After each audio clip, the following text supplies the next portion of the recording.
Just joining us, major breaking news overnight out of the Middle East. After 2 years in captivity, all 20 of the living Israeli hostages who were being held in Hamas custody are now back on Israeli soil.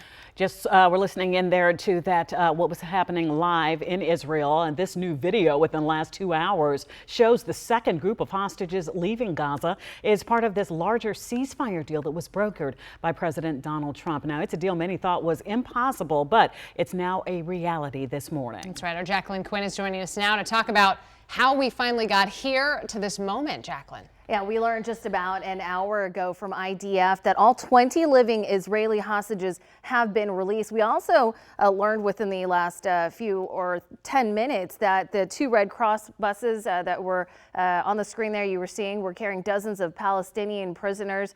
They've arrived in Gaza, and all Israel is due to release over 1,900 Palestinian prisoners as part of the deal. But as this has been developing by the minute, really, those Israeli hostages are now in the process of being reunited with loved ones, if they haven't already, and receiving medical care. So here's what we're tracking at this hour. Again, you can see some of the pictures that they've released of the hostages that we've obtained within the last hour of the initial first 7 hostages released. We're still waiting for the other 13. Now, under this deal, the bodies of the remaining 28 dead hostages are also expected to be handed over, although those exact details remain unclear at this hour. And just within the few hours here, families have been waiting anxiously at hospitals and military bases for their returns, some connecting by phone, sharing anguish and relief as 2 years of uncertainty now comes to an end. Again, meanwhile, hundreds of Palestinian prisoners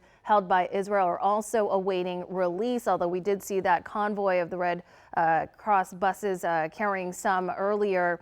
Now, thousands of Palestinians returned to northern Gaza this past weekend only to find their city reduced to rubble. Video from Sunday shows dozens of humanitarian and trucks crossed into Gaza, with hundreds more expected in the coming days. President Trump hailed the deal as a major success, and workers still in Gaza say the arrival of aid brings hope, but they warn the Palestinian people continue to face devastation from both the loss of loved ones and the destruction of their homes. The war is over. The war is over, okay? Everybody is happy, and I think it's going to stay that way. The second word that I heard a lot here in Gaza is despair. Despair of being in a land that has been almost entirely destroyed by Israeli armed forces military operations.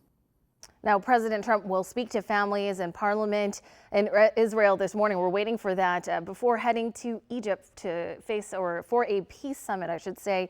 CBS News is going to be carrying the special report with those remarks coming up shortly. Back over to you guys. Jacqueline, thank you. And when the president addresses Israel's parliament, that's when we'll take some of that coverage back. You can always count on WUSA 9 for breaking news updates. We'll send them straight to your phone. Just download the WUSA 9 app and turn on notifications. We also share new details on our website and streaming on WUSA 9 Plus.